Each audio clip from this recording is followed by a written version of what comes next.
Audiolibro 2 continuación. Yo también era partícipe de esos sentimientos, pero quise ser lo más escrupuloso posible en la observación de lo que tenía delante de mí y me dediqué a ver de cerca las heridas y analizar el estado en que se encontraba. Las heridas radicaban en la frente, eran punzantes y sangrantes que dejaban un rastro de sangre por la región frontal, eran estas en número de 7. También tenía en ambas manos, más en la derecha que en la izquierda, las manos estaban rígidas y los brazos formando un ángulo de 45 grados, pero se podía ver perfectamente la sangre manante y unas llagas evidentes. En los pies sucedía lo mismo, estando uno sobre otro y la sangre manchando las sábanas de la cama, después de discurrir sobre los pies.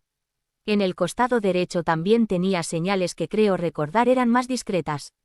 El estado de Amparo era de gran agitación, con movimientos de cabeza y señales de que padecía algún tipo de dolor. En este estado permaneció alrededor de 20 o 30 minutos y en un momento, las señales que teníamos delante, empezaron a desaparecer, tanto que en el transcurso de 5 minutos, quedó su piel totalmente limpia y sin ninguna señal de lo que le había sucedido y que yo he intentado explicar en las líneas que anteceden. Tomé en un pañuelo una muestra de sangre y pudimos comprobar que efectivamente era sangre lo que teníamos delante, reacción de la bencidina. Nuestro modesto laboratorio no pudo meterse en estudios más profundos. Por supuesto, no es un hecho corriente y normal, y médicamente no puedo dar explicación de lo que vi. Soy creyente y admito la posibilidad de un hecho sobrenatural, pero quizás se requiera estudios más profundos. El famoso mariólogo René Laurentin en su libro Apariciones actuales de la Virgen María, editorial Rialp, destaca que lo que más le impresionó fue la calidad humana y espiritual de Amparo, sometida desde la infancia a desgracias y calamidades suficientes para haberla trastornado y hasta destruido. Ahí mismo dice que la conoció en el Escorial, en 1985, en la casa de la familia a la que servía como doméstica.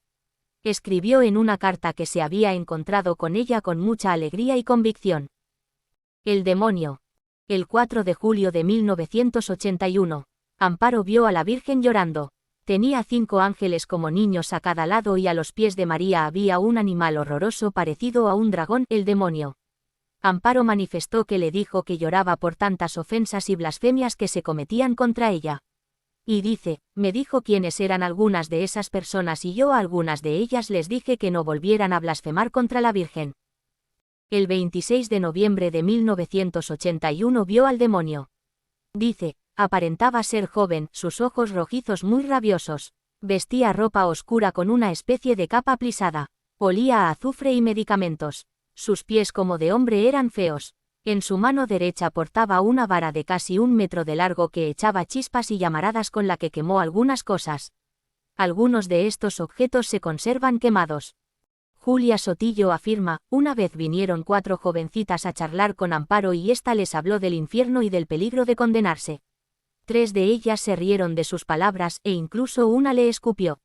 Poco después, avisaron a Amparo de que había habido un accidente de tráfico cerca de allí, a consecuencia del cual fallecieron 4 jóvenes en el acto. Amparo envió allí a Pedro Fernández y a Julián Argüello, miembros de la comunidad, porque pensaba que eran las mismas chicas con las que había estado hablando. Al ver las fotografías comprobaron efectivamente que eran ellas. El primer sábado de mes, el Señor permitió a Amparo hablar con ellas en uno de sus éxtasis. Solo la joven que le hizo caso, al verse en peligro, pidió perdón al Señor y se salvó, pero las 3 restantes dijeron que Dios las mandaba para decirle a Amparo que se habían condenado. Otro hecho que yo misma presencié. Un día, mientras me dirigía al baño para vomitar, oí a lo lejos un sonido extraño como si Amparo fuese también a devolver. Al regresar al salón, pregunté a los niños si la habían visto. Mi sobrina me dijo que, hasta hacía un instante, estaba pasando la aspiradora en la habitación de los primos. Comprobé, en efecto, que la aspiradora estaba allí conectada, pero no había ni rastro de Amparo. Miré entonces por la ventana como último recurso, y vi que Amparo estaba 9 metros más abajo, apoyada en la barandilla de la terraza del club social de la urbanización. El demonio la había arrojado por la ventana. Bajé con los niños enseguida y le pregunté, ¿qué te ha pasado? Ella simplemente dijo, me mata, un día me mata. Otro día la vi con un ojo negro, en el momento de recibir la comunión de manos del padre Alfonso. Según me dijo ella, estando en éxtasis, el demonio le había golpeado con fuerza. También hizo jirones su ropa muchas veces. Al preguntarle, me decía siempre muy discreta, ya ve, he tenido una visita. Neftalí Hernández refiere que un día asistió a un exorcismo. Un sacerdote revestido de estola dirigió la sesión, estando Amparo presente. Al comenzar, todos nos arrodillamos para rezar, mientras el sacerdote iba recitando las letanías de los santos según el rito establecido por la Iglesia Católica para casos semejantes. Amparo había traído un crucifijo de buen tamaño que al comenzar el acto había colocado sobre la mesa junto al sacerdote. Todos recitábamos con él las letanías de los santos sin saber a dónde conduciría aquello que por de pronto resultaba incomprensible. Sobre la mesa y junto al crucifijo habían colocado también un pequeño recipiente de agua bendita con unas pequeñas ramitas verdes a modo de hisopo. De pronto escuchamos un fuerte golpe. Como fulminado por un rayo, el desconocido que estaba delante de mí, cayó de bruces contra el suelo. Al verlo así todos corrimos a levantarlo, pero Amparo exclamó con fuerte voz: «No, no. No lo toquéis, dejadlo». Y luego dijo al sacerdote: «Padre, siga usted rezando». En un momento dado, aquel hombre comenzó a rugir, maldecía con palabras ininteligibles, ojos desorbitados y espumarajos en la boca. La mujer situada a su lado, era su pareja, estaba aterrorizada. En la etapa final, Amparo dijo: «Se está moviendo. Parece que ya quiere salir el demonio, pero no, se ha vuelto a meter más. No quiere salir, sí, ahora parece que va a salir». Y al final suspiró aliviada: «Gracias, Dios mío, gracias, Dios mío. Ya salió, qué alegría, ya no hay más, ya no hay más». Entonces el hombre se sentó tranquilo y su mujer se abrazó a él en medio de un llanto convulsionado y profundo. Todos estaban conmovidos. El exorcismo había durado unas 4 horas. El recién liberado dijo: «Yo no sé lo que me pasaba.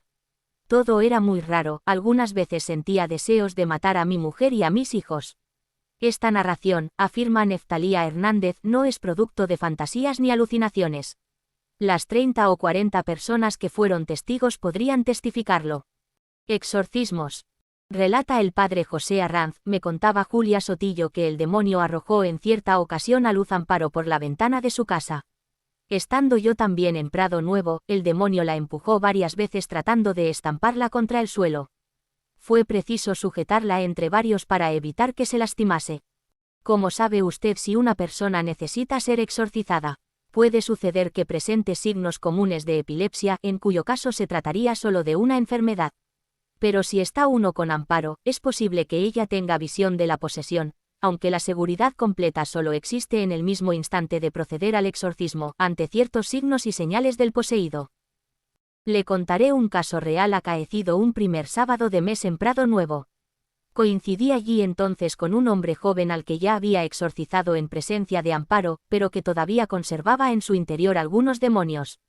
Como era necesario acabar con la posesión, me acerqué a él y le hice la señal de la cruz en el pecho.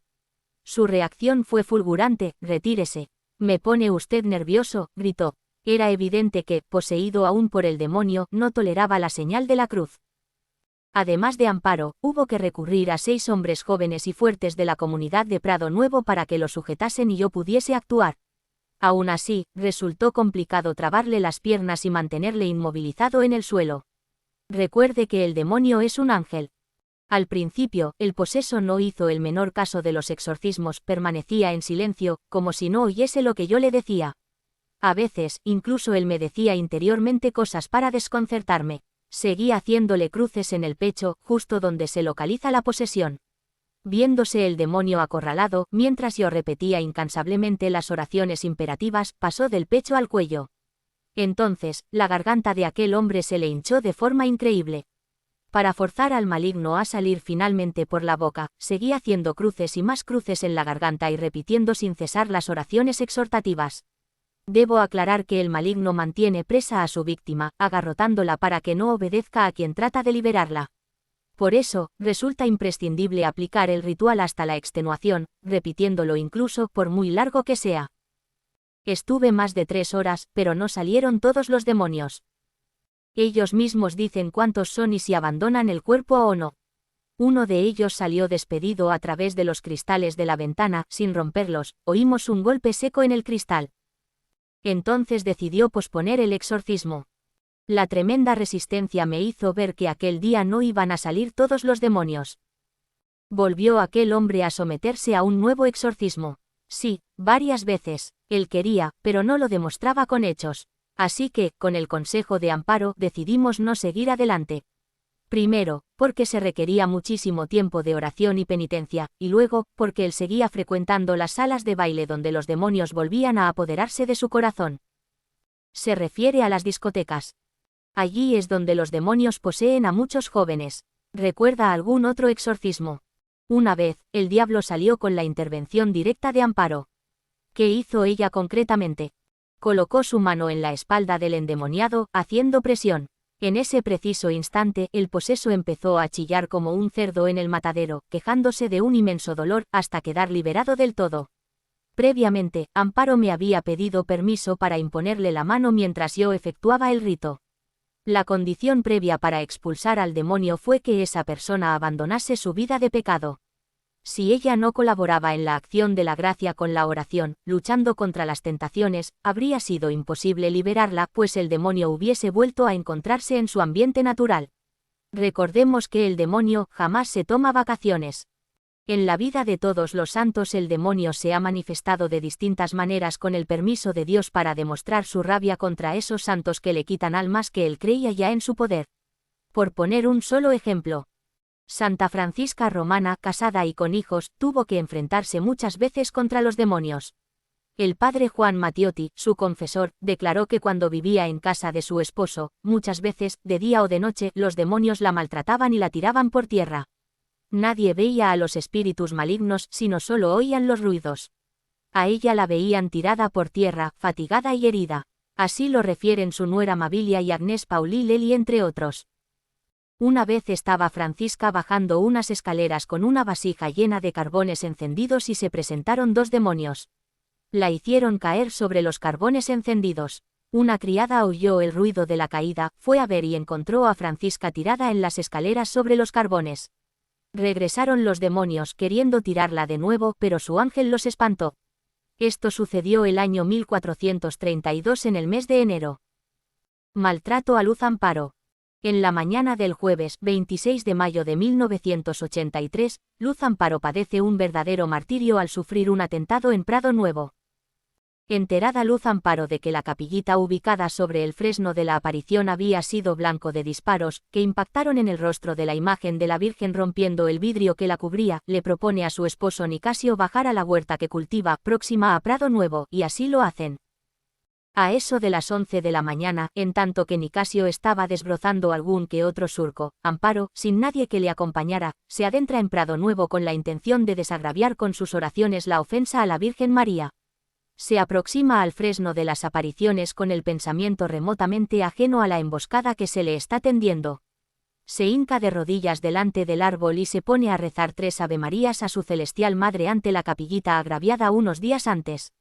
Atenta a su rezo, no se percata de que 3 personas, que más tarde identificará como 2 varones y una mujer, salen de no se sabe bien dónde, encapuchados, cautelosamente se dirigen a ella, le arrebatan la rebeca que lleva sobre los hombros, se la ponen sobre la cabeza y se la atan al cuello. En 2 tirones le quitan la ropa y arrojan sus vestidos al pilón, abrevadero de las vacas bravas que pasen por el prado. Uno de ellos dice, tíralos al pilón que ya no se los volverá a poner, y añaden, que las beatas tengan para reliquias. A empellones, y como arrastrándola, es conducida a un próximo paraje más abrupto y retirado, donde le dicen, tienes que negar que todo esto es falso. ¿Cómo voy a decir que es falso siendo verdad? Les responde Luz Amparo. Inmediatamente llueven sobre ella toda suerte de malos tratos, bofetadas, golpes y pinchazos con palos por todo el cuerpo, la golpean bárbaramente, mientras aquellas bocas van profiriendo entre risotadas las más soeces expresiones. No consiguiendo que declare la falsedad que ellos pretenden, la amenazan con colgarla de un árbol, diciendo, te vamos a ahorcar en un árbol, a ver si la Virgen viene a salvarte. Arrecian los tormentos y profiriendo blasfemias intentan que ella las repita. Pero Amparo responde, si Dios es mi Padre y vuestro Padre, ¿cómo le voy a maldecir? Vosotros no insultáis a vuestras madres. Al clavarle la vara, ella lanza un grito de dolor, quejándose. Entonces la obligan a que abra la boca y le meten en ella una piedra para que no grite. No consiguiendo tampoco que blasfeme, planean deshonrarla por la violación, repartiéndose, sin parar de atormentarla, las obscenas actuaciones que cada uno va a realizar en ella. Al mismo tiempo discurren y comentan cómo liquidarla, si ahorcada, estrangulada o ahogada. Cuando ya uno se dispone a su canallesca y desvergonzada actuación, la congoja de la víctima llega a su límite, por lo que clama orando para sus adentros: Dios mío, ¿será posible? ¿También esto vas a permitir?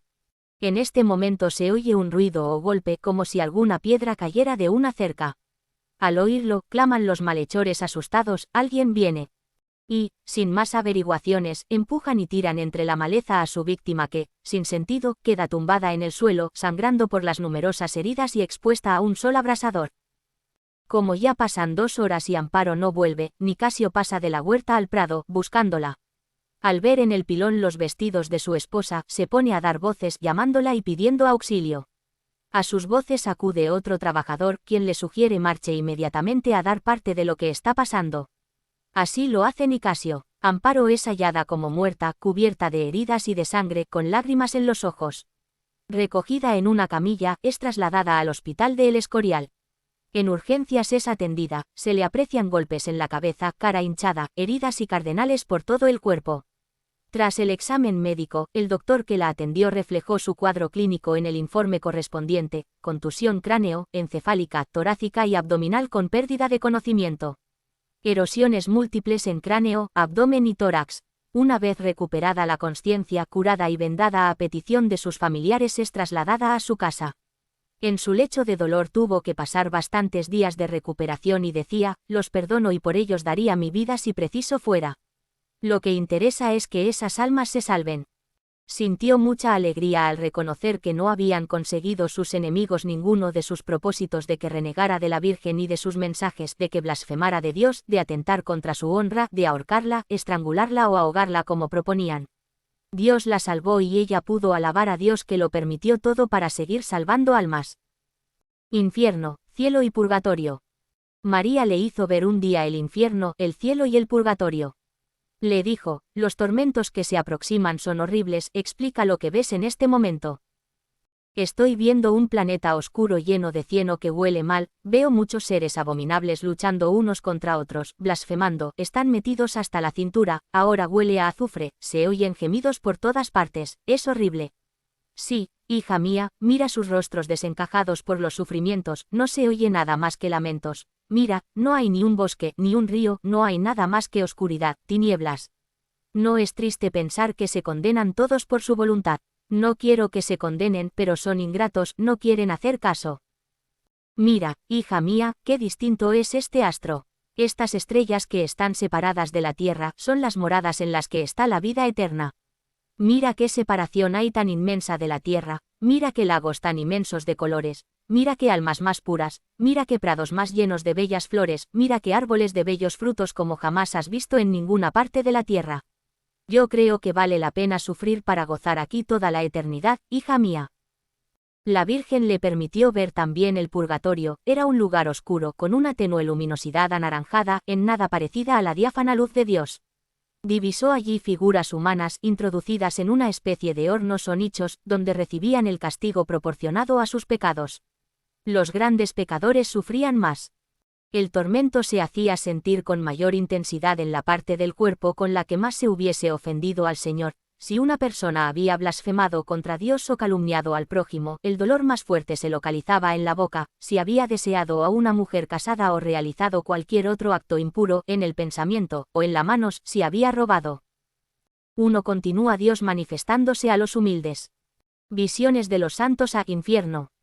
Dios hizo ver el infierno a los 3 pastorcitos de Fátima, a los videntes de Medjugorje, a Santa Francisca Romana, Santa Teresa de Jesús, San Juan Bosco, Beata Ana Catalina Emmerich, Beato Bernardo de Hoyos, Beata Osana de Mantua y otros. Santa Faustina Kowalska, 1905-1938, nos dice: hoy he estado en los abismos del infierno conducida por un ángel. Es un lugar de grandes tormentos, que espantosamente grande es su extensión.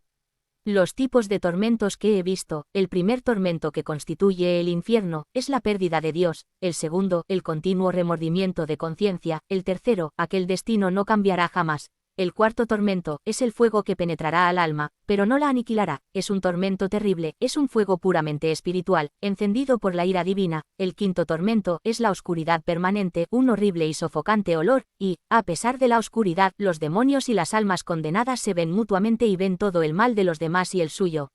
El sexto tormento es la compañía continua de Satanás. El séptimo tormento es una desesperación tremenda, el odio a Dios, las imprecaciones, las maldiciones, las blasfemias. Estos son los tormentos que todos los condenados padecen juntos, pero no es el fin de los tormentos. Hay tormentos particulares para distintas almas, que son los tormentos de los sentidos. Cada alma es atormentada de modo tremendo e indescriptible con lo que ha pecado. Hay horribles calabozos, abismos de tormentos donde un tormento se diferencia del otro. Habría muerto a la vista de aquellas terribles torturas si no me hubiera sostenido la omnipotencia de Dios. Que el pecador sepa, con el sentido que peca, con ese será atormentado por toda la eternidad. Lo escribo por orden de Dios para que ningún alma se excuse diciendo que el infierno no existe o que nadie estuvo allí ni sabe cómo es. Yo, Sor Faustina, por orden de Dios, estuve en los abismos del infierno para hablar a las almas y dar testimonio de que el infierno existe. Ahora no puedo hablar de ello, tengo la orden de dejarlo por escrito. Los demonios me tenían un gran odio, pero por orden de Dios tuvieron que obedecerme. Lo que he escrito es una débil sombra de las cosas que he visto. He observado una cosa, la mayor parte de las almas que allí están son las que no creían que el infierno existe. Cuando volví en mí, no pude reponerme del espanto que terriblemente sufren allí las almas. Por eso ruego con más ardor todavía por la conversión de los pecadores, e invoco incesantemente la misericordia de Dios para ellos. Oh, Jesús mío, prefiero agonizar en los más grandes tormentos hasta el fin del mundo que ofenderte con el menor pecado. B. Purgatorio. También muchos santos han tenido experiencias del purgatorio y todos han rezado mucho por estas almas sufrientes. La beata Ana Catalina Emmerich, 1774-1824, refiere: Esta noche 27 de septiembre de 1820 he pedido mucho por las ánimas benditas, y he visto muchos admirables castigos que ellas padecen y la incomprensible misericordia de Dios. He visto la infinita justicia y misericordia de Dios, y que no hay cosa alguna verdaderamente buena en el hombre que no le sea útil. He visto el bien y el mal pasar de padres a hijos y convertirse en salud o desdicha por la voluntad y cooperación de estos. He visto socorrer de un modo admirable a las almas con los tesoros de la Iglesia y con la caridad de sus miembros. Y todo esto era una verdadera sustitución y satisfacción por sus culpas, no faltándose ni a la misericordia ni a la justicia, aunque ambas son infinitamente grandes. He visto muchos estados de purificación, en particular he visto castigados a aquellos sacerdotes aficionados a la comodidad y al sosiego, que suelen decir: con un rinconcito en el cielo me contento, yo rezo, digo misa, confieso, etcétera, etcétera. Estos sentirán indecibles tormentos y vivísimos deseos de buenas obras, y a todas las almas a quienes han privado de su auxilio las verán en su presencia y tendrán que sufrir un desgarrador deseo de socorrerlas. Toda pereza se convertirá en tormento para el alma, su quietud en impaciencia, su inercia en cadenas, y todos estos castigos son, no ya invenciones, pues que proceden clara y admirablemente del pecado, como la enfermedad del daño que la produce. Oh, cuántas gracias he recibido de las benditas almas. Ojalá quisieran todos participar conmigo de esta alegría. Qué abundancia de gracias hay sobre la tierra, pero cuánto se las olvida, mientras que ellas suspiran ardientemente. Allí, en lugares varios padeciendo diferentes tormentos, están llenas de angustia y de anhelo de ser socorridas. Y aunque sea grande su aflicción y necesidad, alaban a nuestro Señor. Todo lo que hacemos por ellas les causa una infinita alegría. 21 Diario, en 152. 22 Moeger, Vida y Visiones de la Venerable Ana Catalina Emmerich, Santander, 1979, p. 302. 23 Moeger, Vida Catherine Emmerich, París, Librairie Tequi, 1950, tomo 3, pp. 6, 37. C. El cielo. También muchos santos han tenido experiencias del cielo.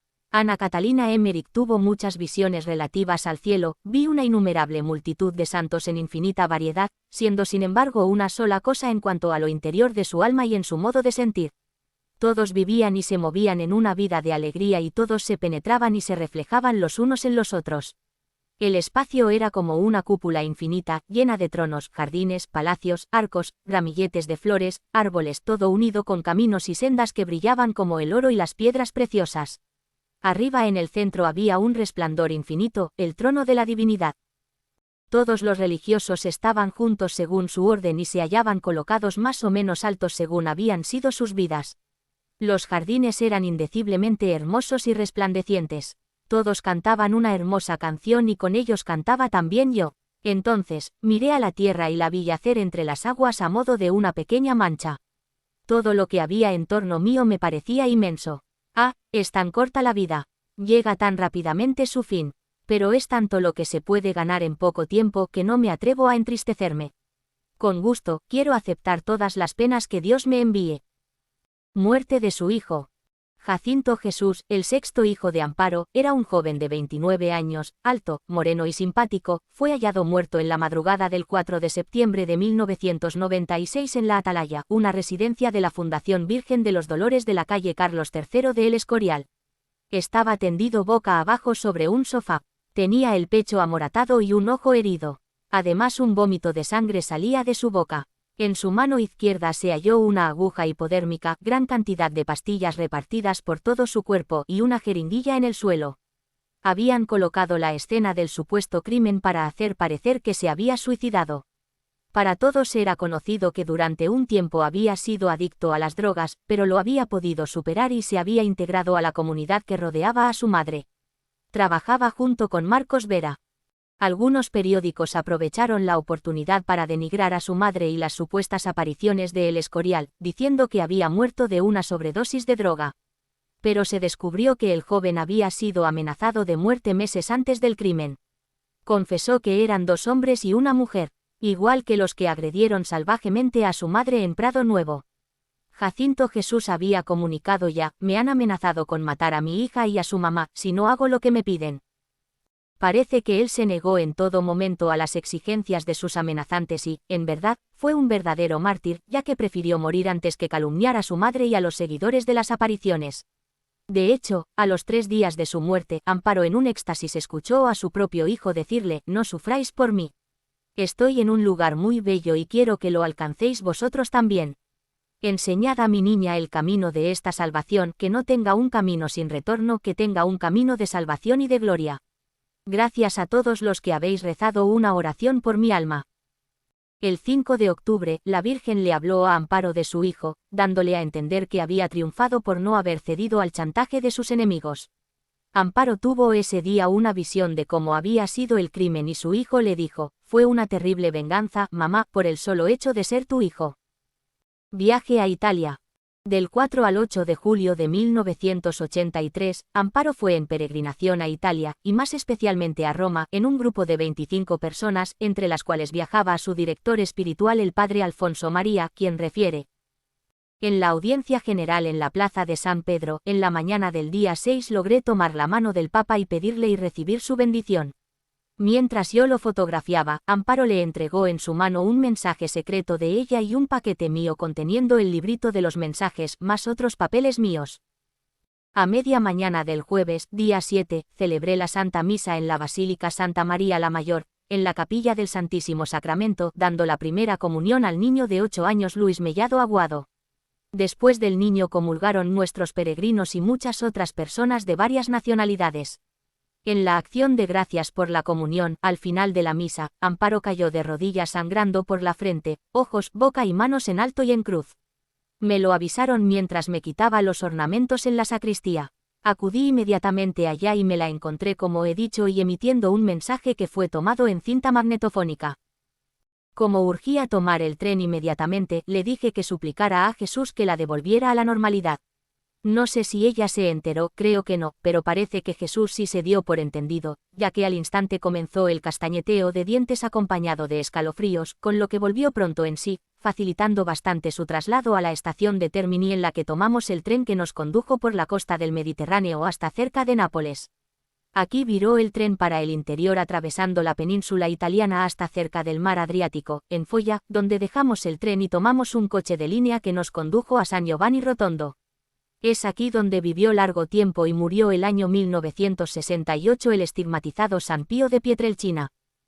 A media mañana del día 8, viernes, nos dirigimos todo el grupo al convento de los capuchinos para celebrar, comulgar y ver las cosas del Padre Pío.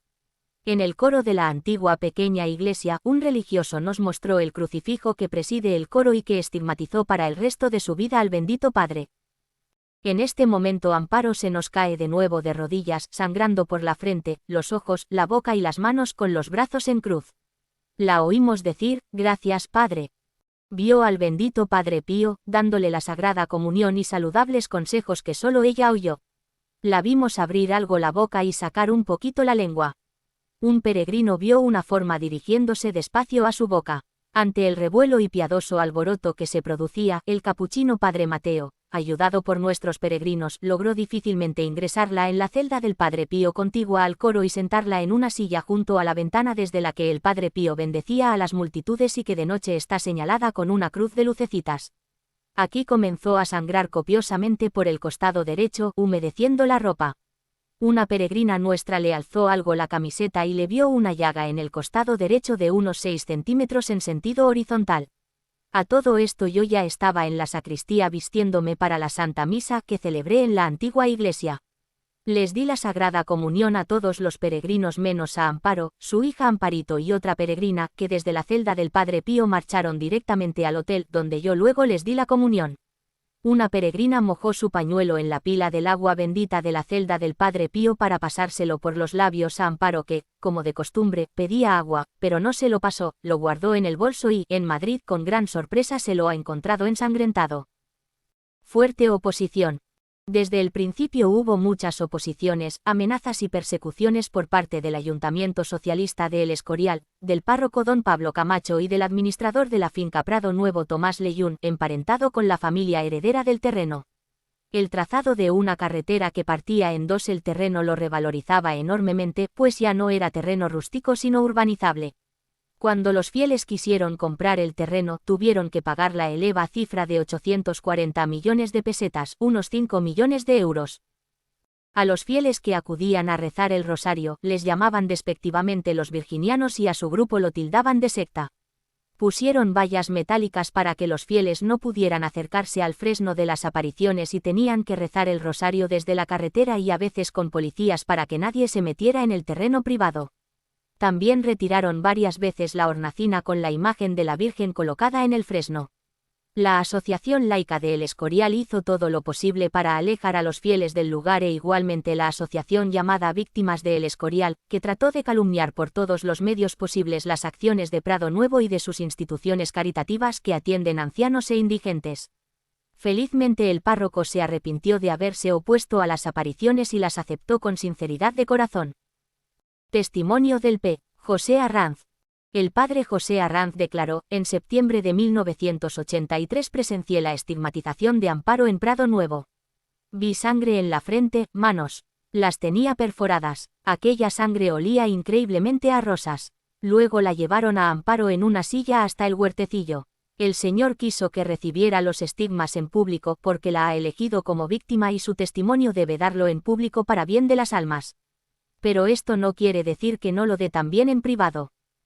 El padre Alfonso, su director, refiere que un día, durante el éxtasis y estigmatización, Amparo se abalanzó despacio hacia adelante hasta tocar con los labios el suelo, que no tocó con los brazos ni con las manos que seguían rígidos.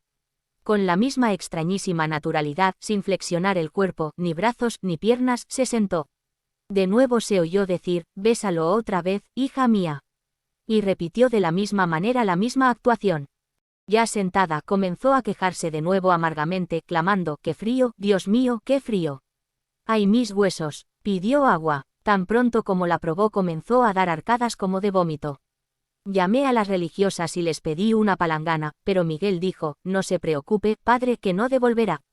Es efecto de los escalofríos que siente». Así fue, no devolvió nada.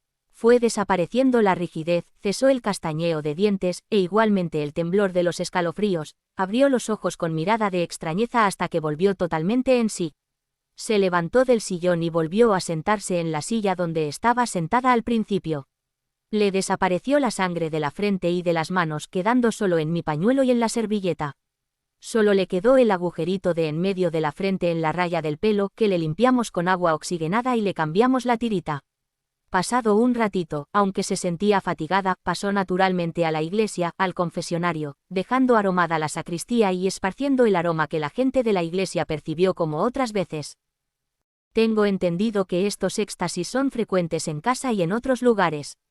Que sufre intensamente los dolores correspondientes a los de la pasión, que convive atormentadamente con el Señor. Suele estar llagada en diversos miembros del cuerpo, cabeza, un hombro, costado, rodillas, manos, pies, etc., según la escena dolorosa que, invitada por el Señor, presencia y convive. Transverberación. Un ángel hirió el corazón de Amparo como a Santa Teresa de Jesús con una lanza de fuego el 2 de julio de 1989, según el testimonio del sacerdote José Arranz. Yo mismo soy testigo de la transverberación. Sucedió en nuestra residencia de Peñaranda de Duero, en Burgos. Amparo había subido al coro de la iglesia. Nosotros la buscábamos. Estaba su hija Amparito, junto con 2 hermanas reparadoras y un servidor. Hallándose en éxtasis, Amparo se encogió con un dolor tremendo, como si le traspasasen el corazón con una lanza.